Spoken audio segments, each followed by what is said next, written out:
გამარჯობათ. მოგესალმებით იტალიიდან ემიგრანტი ირინე არჩვაძე.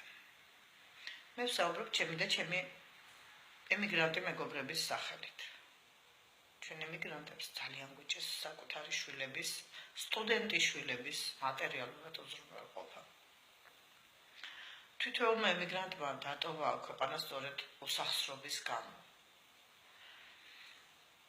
მე ძალიან მტკივა გული, როდესაც ჩემს ირგვლივ ვხედავ ახალგაზრდებს, რომლებიც ჯერ კიდევ განათლებას უდაიღებდნენ, მაგრამ აქ ამ უცხო მიწაზე ძალიან მძიმე სამუშაოს შესრულება.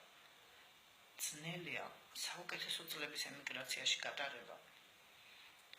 დავეხმაროთ, ხელი შევუწყოთ და მივცეთ საშუალება მათ საკუთარ ქვეყანაში მიიღონ განათლება. ჩვენ იტალიელი ემიგრანტები ხარს უჭერთ რუსთაველი სტუდენტების ინიციატივას სტუდენტო ტარიფთან დაკავშირებით. მერწმუნეთ, ეს ძალიან დიდ შეღავათას მისცემს თითოეულ ჩვენთაგანს. მადლობთ.